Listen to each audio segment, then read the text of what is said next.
Hello everyone, कैसे हो आप लोग। उम्मीद करते हैं कि आप लोग बहुत बढ़िया होंगे और 2027 का एग्जाम का तैयारी बहुत ही अच्छे तरीके से कर रहे होंगे। विद्या केंद्र आपके लिए 2027 का प्रिपरेशन कराने के लिए फुल फ्लेज बैच लेकर के आ चुका है। यहाँ पे क्लास 10 के सीबीएसई के जितने भी बच्चे हैं, ठीक है, जो कि चाहते हैं कि ऑनलाइन हमको बहुत ही बेहतरीन तरीका से प्रिपरेशन कराया जाए एक एक चैप्टर के साथ में, वो सारे चीज़ों को आज डिस्कस करने वाले हैं कि आखिर रोड मैप क्या होगा, कैसे पढ़ाया जाएगा, कौन सा टीचर पढ़ाएंगे और क्या क्या पढ़ाएंगे, कौन सा इजी चैप्टर है जिसको आसानी से कवर किया जा सकता है और कौन सा ऐसे चैप्टर है जिसको 2-3 बार रिवीजन का जरूरत होता है। वो एक एक करके समझाएंगे और एक एक करके देखेंगे और मिल करके 2027 का एग्जाम का तैयारी करने वाले हैं। सबसे पहले जानते हैं कि जितने भी खास करके सीबीएसई क्लास के लिए है और जो जैक में एग्जाम दे रहे हैं इंग्लिश में, उनके लिए भी सेम टू सेम है, जो कोई भी डिफरेंस यहाँ पे देखने के लिए नहीं मिलेगा। तो जो जैक बोर्ड के बच्चे जो इंग्लिश में एग्जाम देना चाहते हैं ना, उनके लिए भी सेम ही रहेगा, ठीक है। और जो सीबीएसई के है उनके लिए तो आपको यही देखने के लिए मिलेगा। सबसे पहले देखते हैं कि आखिर जो सब्जेक्ट होते हैं, सबसे पहले बहुत सारे बच्चों को तो पता नहीं होता कि कितने सब्जेक्ट है। कुछ बच्चे लोग हिंदी लेते हैं और कुछ बच्चे लोग क्या करते हैं, तो आपका एआई लेते हैं। तो यहाँ पे एक एक करके देखेंगे, एक एक करके समझेंगे कि आखिर एआई और जो बच्चे हिंदी लेते हैं, हिंदी में भी दो होता है, एक हिंदी ए होता है, एक हिंदी बी होता है।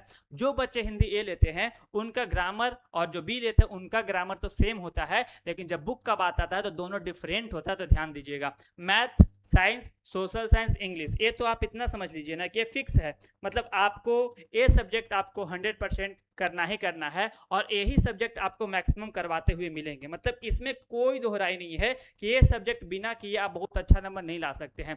लेकिन कुछ ऐसे भी सब्जेक्ट हैं जिसको अंडरडॉग बोला जा सकता है, यानी कि उस पर कम टाइम दे करके भी, जैसे इंग्लिश हो गया फिर हिंदी हो गया, और जो बच्चे हिंदी की जगह पे एआई लेते हैं वहाँ पे बहुत कम मेहनत करके, यानी कि डेली का आप आधा घंटा भी टाइम देते हैं, 30 से 40 मिनट ना, फिर भी आप 90+ स्कोर वहाँ पे तो कर सकते हैं। लेकिन जो बाकी का 3 सब्जेक्ट है, सोशल साइंस, मैथ और आपका साइंस, वहां पे थोड़ा सा एफर्ट, थोड़ा सा फोकस का जरूरत होता है, ठीक है। तो चलिए एक एक करके समझेंगे, एक एक करके देखेंगे, ठीक है। सबसे पहले मैथ।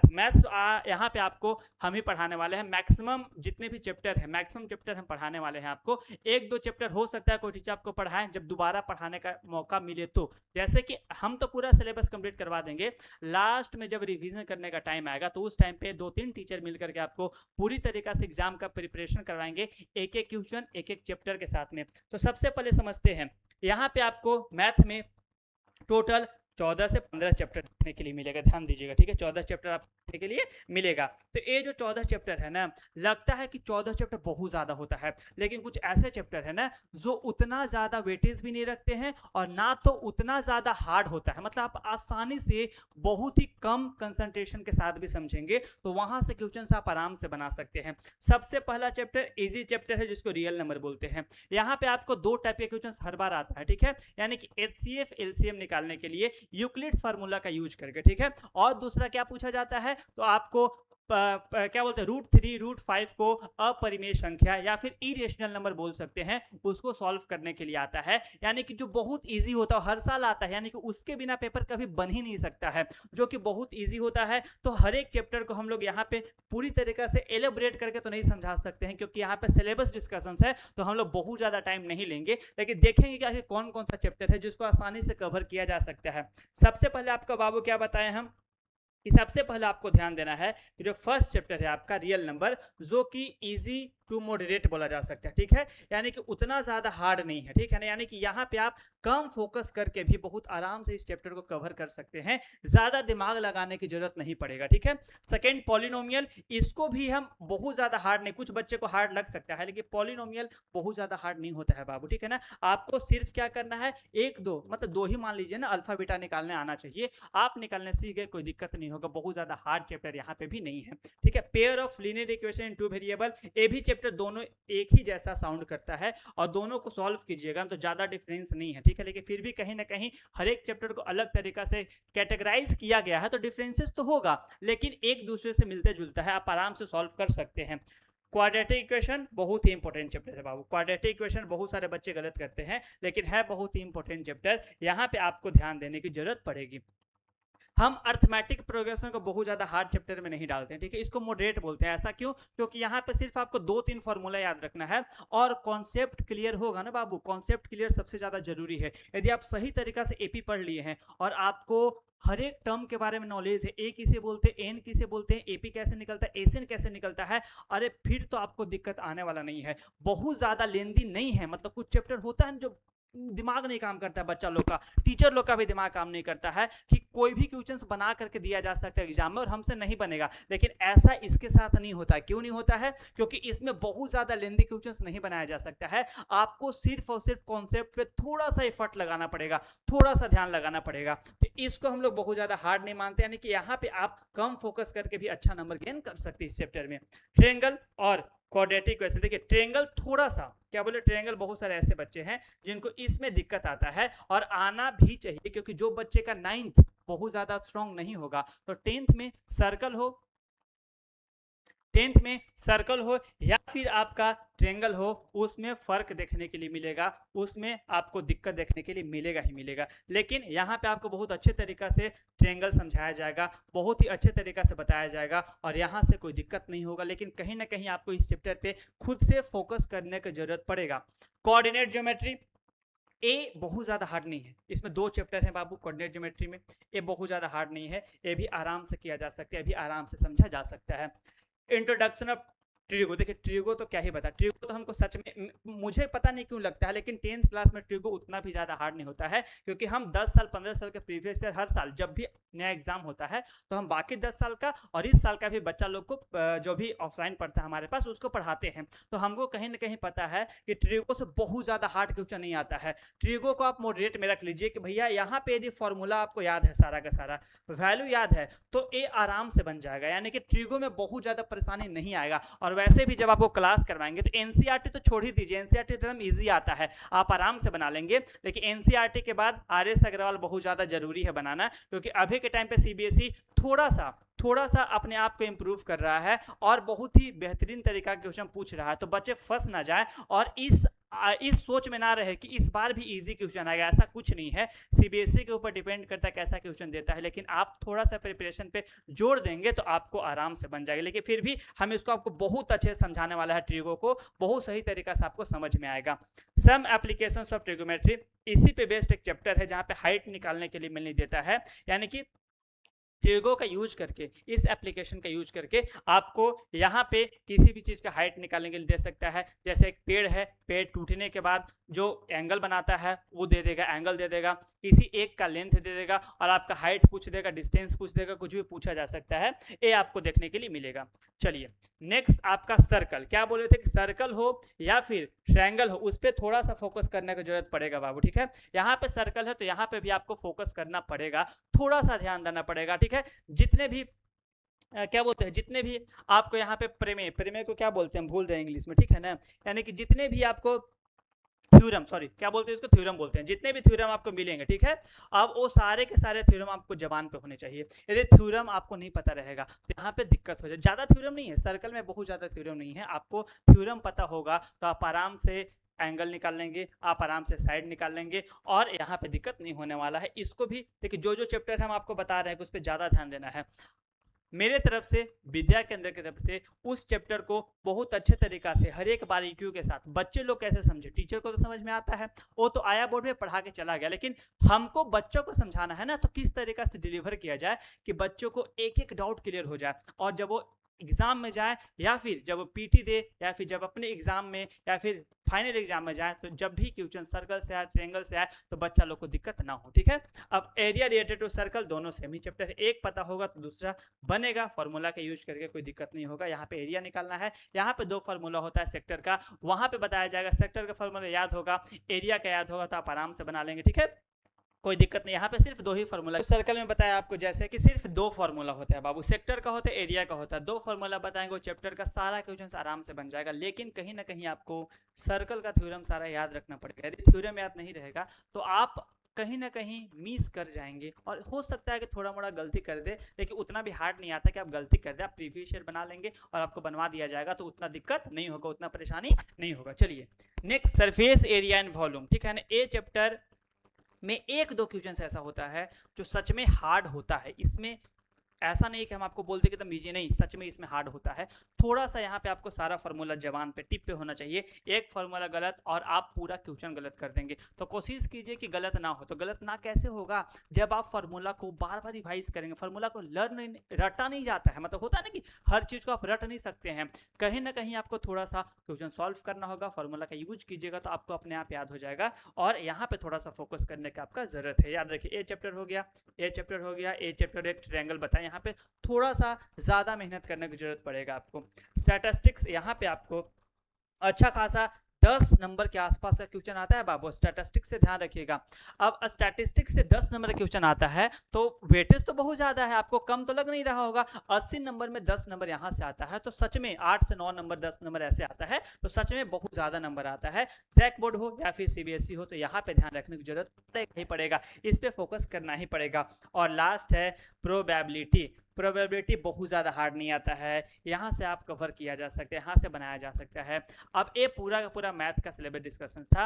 अब आपको समझाने वाले हैं हमारे मोनू सर, जो कि ऑफलाइन में बहुत लंबे टाइम से पढ़ा रहे हैं, ठीक है। और अब चाहते हैं कि ऑनलाइन में भी जो एक्सपीरियंस गेन किए हैं ऑफलाइन में, वो बच्चों के साथ शेयर किया जाए और उनको कहीं ना कहीं हम अपने पास से जो नॉलेज है, जो हम गेन किए हैं, जो एक्सपीरियंस है, उस एक्सपीरियंसेस को बच्चों में ट्रांसफर किया जाए, जिससे बच्चा सीख सके कि किस तरीका से साइंस भी आसान किया जा सकता है, साइंस में भी अच्छा मार्क्स लाया जा सकता है। तो चलिए आते हैं, मोनू सर अब आपको बताएंगे, ठीक है, कि क्या करना है क्या नहीं करना, और सारे चीज के बारे में डिस्कशन करेंगे। हेलो स्टूडेंट, मैं आपका मोनू सर आपको यहाँ पर साइंस सब्जेक्ट पढ़ाने आया हूँ, जो कि क्लास 10 का ये साइंस सब्जेक्ट है और ये बहुत ही इजी से हार्ड लेवल तक जाने वाला है, जो कि बेसिक से एडवांस तक का क्वेश्चन कराया जाएगा आपको। तो हम लोग यहाँ पर सबसे फर्स्ट सिलेबस डिस्कस कर लेते हैं कि साइंस चैप्टर में क्या क्या चैप्टर आने वाला है, आपके क्या क्या चैप्टर आने वाला है और क्या मैं पढ़ाने वाला हूँ। तो सबसे पहला चैप्टर जो हमारा है वो केमिकल रिएक्शन एंड इक्वेशन है। तो इसमें केमिकल रिएक्शन एंड इक्वेशन हम लोग ये देखेंगे केमिकल रिएक्शन किसे कहते हैं, physical change and chemical change क्या होता है, और ढेर सारा केमिकल रिएक्शन का टाइप्स देखेंगे। नेक्स्ट क्वेश्चन रहने वाला है, नेक्स्ट चैप्टर रहने वाला है आपका acid base and salt. Acid base and salt में हम लोग ये देखेंगे कि एसिड और बेस का क्या प्रॉपर्टी है और वो सॉल्ट कैसे फॉर्म करता है, इसके बारे में। थर्ड चैप्टर का नेम है जो मेटल्स एंड नॉन मेटल्स है, और इसमें हम लोग मेटल्स नॉन मेटल का प्रॉपर्टी देखेंगे, मेटल किसे कहते हैं, नॉन मेटल किसे कहते हैं, और इसका फिजिकल प्रॉपर्टी क्या होता है। एंड नेक्स्ट चैप्टर है हमारा carbon and it's compounds, carbon और इसका कंपाउंड्स के बारे में देखेंगे और इसमें ढेर सारा एटम्स के बारे में जानेंगे। तो आगे बढ़ते चलिए, नेक्स्ट चैप्टर हमारा चैप्टर 5, इसका नाम है लाइफ प्रोसेस। इसमें हम लोग लाइफ प्रोसेस देखेंगे, प्लांट्स कैसे ग्रो करता है, एनिमल कैसे ग्रो करता है, उसका लाइफ प्रोसेस क्या होता है, और वो रेस्पिरेशन और इसके अलावा क्या क्या प्रोसेस करता है। नेक्स्ट चैप्टर हमारा है 6 चैप्टर, जिसका नाम है control and coordination. Control and coordination में हम लोग देखेंगे प्लांट्स का मूवमेंट और एनिमल्स का मूवमेंट वो मूव कैसे करते हैं और उसका क्या क्या प्रॉपर्टी होता है।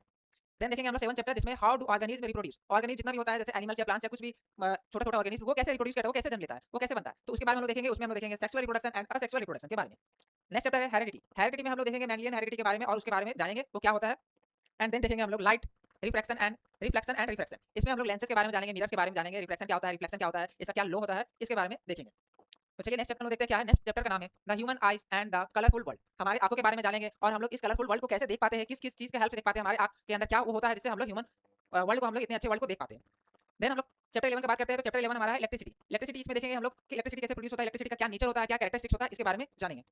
देन चैप्टर 12 रहेगा हमारा magnetic effects of electric current. Electric current के बारे में हम लोग ये देखेंगे, इलेक्ट्रिक करंट का बहुत सारा इलेक्ट्रिक इफेक्ट होता है, बट इस चैप्टर में क्या देखेंगे, मैग्नेटिक इफेक्ट। अगर कहीं पर इलेक्ट्रिक करंट जनरेट हो रहा है तो वहां पर मैग्नेटिक इफेक्ट भी जनरेट होगा और उसका क्या कैरेक्टरिस्टिक्स होगा, इसके बारे में हम लोग चैप्टर 12 में देखने वाले हैं। देन ये लास्ट चैप्टर है चैप्टर 13, जिसमें है आवर एनवायरनमेंट। हमारे एनवायरनमेंट के बारे में हम लोग जानेंगे, हमारा एनवायरनमेंट कैसे बनता है, इसमें क्या क्या इसका प्रॉपर्टी होता है, एनवायरनमेंट में क्या खूबियां है, इसके बारे में हम लोग जाने वाले हैं। तो इस तरह से जो आपको यहाँ पर सिलेबस बताया हूँ, और इसके आगे मैं इसको एक बार एक वीडियो बनाते जाऊंगा, जो कि आप देखने वाले हैं हमारे यूट्यूब चैनल विद्या केंद्र रांची में। तो जैसे कि आप लोगों ने देखा मैथ का सिलेबस और साइंस का सिलेबस, अब हम आपको बताने वाले सोशल साइंस। जैसा कि आपको पता है कि सोशल साइंस और मैथ हम पढ़ाने वाले हैं, ठीक है। तो यहाँ पे आपको सोशल साइंस देखिए, बहुत सारे बच्चे ने सोशल साइंस से बहुत कंफ्यूज करते हैं, क्योंकि देखिए सोशल साइंस एक ऐसा सब्जेक्ट है जहाँ पे आपको बहुत ज्यादा कहानी है, 20 पेज, 25 पेज, 30 पेज का, जो 9th क्लास में बच्चे नहीं पढ़े होंगे। जैसे फर्स्ट चैप्टर देखिएगा द नेशनलिज्म इन यूरोप, तो वहाँ पे क्या देखने को मिलता है बाबू, सिंपल कि जो यूरोप में चेंजेस हुआ था, यानी कि जब सबसे पहले मोनार्की था, फिर कैसे मोनार्की खत्म हुआ, मोनार्की खत्म होने के बाद किस तरीके से पार्लियामेंट्री गवर्नमेंट आता है, उसके बाद फिर से कैसे डिक्टेटरशिप आता है। तो पूरा का पूरा जो रूल्स हम लोग देखते हैं ना, वो जो 9th में पढ़े होंगे बच्चे वो रिलेट कर पाएंगे, और 10th में कहानी को समझेंगे, सारे कैरेक्टर को समझेंगे, डेट को समझेंगे। क्योंकि कोई भी हिस्ट्री में चीज देखिएगा तो आपको 3 चीज कॉमन मिलेगा, मतलब देश चेंज हो सकता है, ठीक है, लेकिन उनका आइडिया सेम मिलेगा, ठीक है, क्योंकि एक दूसरे से सीखते हैं लोग, ठीक है। डेट आपको डिफरेंट मिलेगा कि डेट लर्न करना पड़ेगा, इंसान अलग अलग मिलेंगे उसको लर्न करना पड़ेगा, बाकी जो उनका मोटिव होता है ना वो सेम होता है, उनका जो आइडियाज होता है वो सेम होता है, क्योंकि कोई आइडियाज इंसान अपने आप में जैसे ही जनरेट करता है तो वो आइडिया ना आसपास के लोग अडॉप्ट करना शुरू कर देते हैं। तो सारा चीज को देखेंगे। देखिए यहाँ पे आपको 4 चैप्टर देखने के लिए मिलेगा। सबसे फर्स्ट आपका है the rise of nationalism in Europe. आप यहाँ पे सिंपल समझिए, ये चैप्टर बहुत लंबा है, ठीक है। अब लॉन्ग होने के साथ साथ कंफ्यूजिंग है, क्योंकि यहाँ पे 3 यूनिफिकेशन देखने के लिए मिलेंगे, जर्मनी, इटली और आपको ब्रिटेन का स्ट्रेंज केस देखने के लिए मिलेगा। उसके बाद ग्रीस वॉर ऑफ इंडिपेंडेंस, 4 देश ऐसे हैं जो कि आजाद हुए थे, ठीक है, इस टाइम पे, और बहुत सारे देश आजाद हुए थे, लेकिन 4 देश जो कि यहाँ पे पढ़ने के लिए मिलता है, और 4 में से आपके एग्जाम में 100% आता ही आता है, ठीक है, ये देखेंगे, बहुत इंपॉर्टेंट है। फिर nationalism in India, A chapter, यानी कि ए चैप्टर 1 और दूसरा चैप्टर, दोनों चैप्टर बहुत इंपॉर्टेंट है और दोनों को अच्छे तरीके से समझेंगे। दोनों में सिर्फ और सिर्फ कैरेक्टर चेंज होगा, आइडिया सेम रहेगा, ये चीज ध्यान रखिएगा, ठीक है, कोई डिफरेंस नहीं होगा। The making of a global world, ठीक है, ए चैप्टर से बहुत कुछ नहीं आता है, इसको आप नेगलेक्ट भी कर देंगे तो फर्क नहीं पड़ेगा, क्योंकि यहाँ से आपको सिर्फ एक ही क्वेश्चन पूछता है कि व्हाट इज ग्लोबलाइजेशन, चैप्टर खत्म, मतलब शुरू होते ही खत्म हो जाता है, यहाँ पे फोकस करने की ज्यादा जरूरत नहीं है, आपको आधा घंटा क्लास में पूरा चैप्टर खत्म हो जाएगा, ठीक है। फिर ए सब चैप्टर आ नहीं रहा है बाबू, ठीक है। प्रिंट कल्चर, उसके बाद मेन इंपॉर्टेंट चैप्टर, यानी कि हिस्ट्री का जब बात करें तो आपको 3 चैप्टर इंपॉर्टेंट है, और यही 3 चैप्टर, प्रिंट कल्चर आपका हो गया, एक आपका होगा नेशनलिज्म इन यूरोप, और लास्ट हो गया आपका rise of nationalism in Europe and the nationalism in India. 3 chapter बहुत इंपॉर्टेंट है, प्रिंट कल्चर, यूरोप का नेशनलिज्म और इंडिया का नेशनलिज्म, 3 चैप्टर बहुत ज्यादा इंपॉर्टेंट है, ज्यादा फोकस करेंगे। और यहाँ पे जो इंडस्ट्रियलाइजेशन हो तो पहले आता था, अब आता ही नहीं, ठीक है, फिर भी यहाँ पे दे दिया गया चैप्टर आता ही नहीं, ध्यान रखिएगा, ठीक है। चलिए नेक्स्ट सब्जेक्ट हम लोग देखेंगे जियोग्राफी। जियोग्राफी से 2-3 चैप्टर ऐसे हैं जो बहुत इंपॉर्टेंट है और कंफ्यूजिंग भी है, मतलब बच्चे लोग थोड़ा सा कंफ्यूज करते हैं, जैसे कि एक चैप्टर यहाँ पे मिनरल्स वाला दिख रहा होगा, इसमें थोड़ा सा बच्चे कंफ्यूज कर जाते हैं, लेंथी थोड़ा सा लगता है बच्चे लोग को, ठीक है ना, बहुत सारा माइंस का नाम याद रखना पड़ता है, और ऐसा माइंस से समझ में नहीं आता है। मैथ वर्क तो बहुत ज्यादा कंपलसरी है, क्योंकि मैथ वर्क में कम से कम 5 नंबर के क्वेश्चन आता है, अब 3 से 5 नंबर क्वेश्चन सिक्योर करना है, तो मैथ वर्क का ध्यान रखना होगा। और जब पढ़ाएंगे जियोग्राफी तो उस टाइम पे ही सारा मैथ वर्क का काम करवाते चलेंगे, जिस चैप्टर से जो क्वेश्चन पूछता है बताते चलेंगे। हिस्ट्री से भी नेशनलिज्म इन इंडिया जो है उसमें से 2 नंबर का वहां से पूछेगा, 3 नंबर का यहाँ से पूछेगा, दोनों समझते चलेंगे, ठीक है। पहला चैप्टर इजी है, यहाँ पे ज्यादा फोकस करने की जरूरत नहीं है, आपको समझा दिया जाएगा, यहाँ से सारा क्वेश्चन बन जाएगा। फॉरेस्ट एंड वाइल्ड लाइफ छोटा सा चैप्टर है, 5 या 6 पेज का चैप्टर है बाबू, ठीक है ना, यहाँ पे भी आपको ज्यादा दिमाग लगाने की जरूरत नहीं पड़ेगा, ज्यादा फोकस करने की जरूरत नहीं पड़ेगा। Water resources very important chapter है बाबू, बहुत ज्यादा इंपॉर्टेंट है, क्यों, क्योंकि वाटर रिसोर्सेज एक क्वेश्चन 5 नंबर का 4 नंबर का आएगा और बहुत ईजी होता है, आप आराम से बना सकते हैं। एग्रीकल्चर, क्योंकि आपको पता है कि इंडिया एक एग्रीकल्चर देश है स्टार्टिंग से ही, उससे पहले सबसे ज्यादा रशिया था जहां पे सबसे ज्यादा एग्रीकल्चर होता था, फिर इंडिया, तो इंडिया बहुत अच्छा खासा एग्रीकल्चर अभी भी होता है, यहाँ पे मैक्सिमम लोग डिपेंडेंट होता है एग्रीकल्चर पे ही। ऐसे 3 सेक्टर सारा पढ़ेंगे, एग्रीकल्चर चैप्टर इंपॉर्टेंट, यहाँ से भी इजी क्वेश्चन आएगा, यहाँ पे पूछेगा राइस के बारे में बताइए, व्हीट के बारे में, शुगर केन के बारे में, कॉफी, टी, किसी को भी एलिब्रेट करने दिया जा सकता है, फार्मिंग के बारे में टाइप्स पढ़िएगा वो बताया जा सकता है। और लास्ट बोले कि ये चैप्टर तो बहुत इंपॉर्टेंट है, इसमें बहुत ज्यादा फोकस करना है, यानी कि इसमें भी हम लोग एक चैप्टर हो गया, दूसरा चैप्टर हो गया, तीसरा हो गया, ये 3 चैप्टर पे ध्यान देना है। बाकी 2 चैप्टर उतना ज्यादा हार्ड भी नहीं होता, ज्यादा इजी भी नहीं है, आप मॉडरेट नहीं कर सकते, आराम से बन जाएगा। पॉलिटिकल साइंस थोड़ा सा कंफ्यूजन बच्चा लोग को, जिसको पॉलिटिक्स का नॉलेज नहीं है, जो 9, 8, 7 उतना अच्छे से नहीं पढ़े हैं, यहाँ पे थोड़ा सा परेशानी होता है, लेकिन परेशानी बिल्कुल नहीं उठाना है, क्योंकि आपको पूरा सोशल साइंस हम पढ़ाने वाले हैं और बहुत ही सही तरीके से, बहुत ही सरल लैंग्वेज में आराम से समझाएंगे, एक एक टॉपिक का कीवर्ड्स लिखवा देंगे ना, वो याद भी कर लीजिएगा, तो आप आराम से एग्जाम में लिख सकते हैं, बना सकते हैं, कोई दिक्कत नहीं होगा। पावर शेयरिंग बहुत ही इजी चैप्टर मानते हैं हम, क्योंकि सिर्फ आपको यहाँ पे बेल्जियम और श्रीलंका का कंपोजिशन याद रखना है, और बेल्जियम कितना बार कॉन्स्टिट्यूशन को चेंज करता है, और बेल्जियम कौन सा ऐसा आइडियाज या फिर कौन सा ऐसा रूल्स अपनाता है जो श्रीलंका में सिविल वार शुरू होता है लेकिन यहाँ पे नहीं होता, पूरा चीज समझाएंगे, ठीक है। छोटा चैप्टर है, उतना है बड़ा लेकिन उतना भी बड़ा नहीं है। फेडरलिज्म, फीचर ऑफ फेडरलिज्म पूछता है, इंपॉर्टेंट चैप्टर, क्या बोले, इंपॉर्टेंट चैप्टर है, इस पे ज्यादा ध्यान देने की जरूरत पड़ेगा। Gender, religion and caste, a chapter अभी के सोसाइटी को लेकर के, पहले के सोसाइटी को लेकर के बहुत ज्यादा इंपॉर्टेंट बन जाता है, और यहाँ पे भी आपको ध्यान देने की जरूरत है। 2 चैप्टर यहाँ पे भी आपको बहुत ज्यादा ध्यान देना है। पॉलिटिकल पार्टी सिंपल चैप्टर ठीक ठाक है, पॉलिटिकल पार्टी, अभी जो भी बच्चों को पॉलिटिकल पार्टी का नॉलेज होगा, तो पार्टीज बहुत सारे टाइप की होती है, इंडिया में तो बहुत सारे पार्टीज है, रजिस्टर्ड पार्टी बहुत सारे मिलेगा, और एक नेशनल पार्टी होता है, स्टेट पार्टी होता है, दोनों के बारे में समझेंगे, ये चैप्टर भी आपका इंपॉर्टेंट हो जाता है। और आउटकम ऑफ डेमोक्रेसी, आप एक डेमोक्रेटिक देश में रह रहे हैं तो कहीं ना कहीं आउटकम ऑफ डेमोक्रेसी के बारे में पता होना चाहिए कि जो हमारा गवर्नमेंट है वो कैसे अकाउंटेबल होता है, किस तरीके से हमारे जवाब को, जो है किस तरीके से हमारे सवालों का जवाब देता है, वो सारी चीजों को देखेंगे, ठीक है। चलिए नेक्स्ट एरिया बढ़ते हैं, लास्ट इकोनॉमिक्स। इकोनॉमिक्स छोटा सा चैप्टर, जैसे ए चैप्टर देखिए globalization and the Indian economy, सिर्फ एक ही क्वेश्चन पूछता है, तो इसको आप उतना ध्यान ना देंगे, इसको उतना फोकस करने की जरूरत नहीं है, इसको हटाते हैं तो हमारे पास 3 चैप्टर होता है। Development, sector of Indian economy and the money and credit, ठीक है। जो चैप्टर डेवलपमेंट है वो सिर्फ और सिर्फ डेवलपमेंट के बारे में बात करता है, ठीक है, तो वो बहुत ज्यादा हार्ड नहीं है, मतलब इसको आप आराम से कर सकते हैं, ठीक है, इसको आप आराम से क्लियर कर सकते हैं, कोई परेशानी नहीं होगा। Second, sector of the Indian economy, जो हमारा 3 सेक्टर है ना, वो तीनों सेक्टर के बारे में देखेंगे हम लोग, प्राइमरी सेक्टर, सेकेंडरी सेक्टर और टर्शियरी सेक्टर, और टर्शियरी सेक्टर से हम लोग को सर्विस सेक्टर बोला जाता है, और ये इतना इंपॉर्टेंट है कि इसके बिना तो कभी पेपर ही नहीं बना है, यानी कि 2, 3, 5 कहीं ना कहीं पूछेगा, इसके बिना पेपर बन ही नहीं सकता है, यानी कि 2 क्वेश्चन रहेगा उसमें से एक और में रहता है, वहां से भी देखने के लिए मिलेगा। एंड टर्शियरी सेक्टर से बार-बार पूछता है कि टर्शियरी सेक्टर इतना इंपॉर्टेंट क्यों है, या फिर टर्शियरी सेक्टर दोनों सेक्टर को कैसे जोड़ने का काम करता है, सारी चीजों को समझेंगे, बहुत ईजी चैप्टर है, और ये चैप्टर को बहुत अच्छे समझाएंगे, और यहाँ से आपको आराम से फुल मार्क्स मिलेगा, कोई दिक्कत नहीं होगा। मनी एंड क्रेडिट आपको ध्यान रखना है, क्योंकि अभी दुनिया में कोई भी बिजनेस कर रहे हैं, कोई भी काम कर रहे हैं तो मनी चाहिए, और मनी सबको नहीं मिलता, उसके लिए क्रेडिट चाहिए, क्योंकि लोग जो है ना वो कहीं ना कहीं 2 टाइप के लोन्स होते हैं, एक होता है फॉर्मल लोन, दूसरा होता है इनफॉर्मल लोन। तो लोग ना फॉर्मल लोन कम मिलता है क्योंकि उनके पास कोलेटरल नहीं होता। कोलेटरल का मतलब क्या होता है, सिंपल, कि आप किसी इंसान से पैसा ले रहे हैं तो उसके बदला में कुछ ना कुछ गारंटी चाहिए ना, तो उसी को कोलेटरल बोलते हैं, जमीन का, जायदाद का, किसी भी चीज का पेपर, ठीक है। अब क्रेडिट मतलब आपको कितना पैसा मिलेगा, आपका औकात क्या है, ठीक है, आपके पास कोलेटरल कितना का है, उसके बेसिस पे, और ये चैप्टर बता ही चुके हैं आपको। तो ये पूरा क्लास 10 का, क्या बोले, पूरा का पूरा क्लास 10 का, जितना भी बच्चे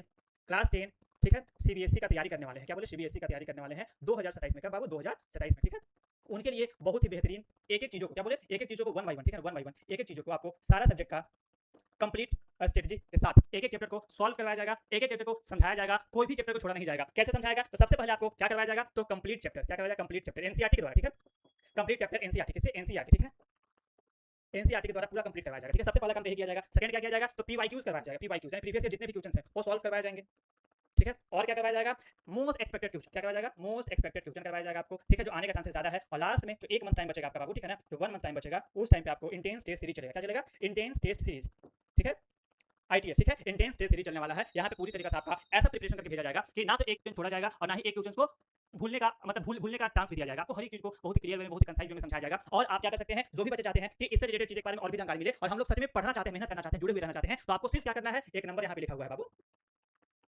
इस नंबर पे आपको सिर्फ एक मैसेज कर देना है। आप यदि रांची से हैं, जमशेदपुर से हैं, पलामू से हैं, झारखंड के कोई भी जिले से, ठीक है, गिरिडीह से, जानीबाग से है, आपको सिर्फ इस नंबर पे 82 17 30 25 11 सिर्फ एक मैसेज हाई कर देना है, और यहाँ पे आपको पूरा जानकारी पता चल जाएगा और किस तरीके से आपको समझाया जाएगा, पढ़ाया जाएगा, सारी चीजों के बारे में। एक चैप्टर आपको कल से वीडियो देखने के लिए मिलेगा, सारा चैप्टर का आप लोग जुड़े रहिएगा, दोस्तों के साथ शेयर कीजिएगा, कमेंट कीजिए, कोई प्रॉब्लम हो तो आपका सारा प्रॉब्लम को सॉल्व किया जाएगा। तो चलिए मिलते हैं अगला वीडियो से और मिलकर के 2027 का तैयारी करते हैं।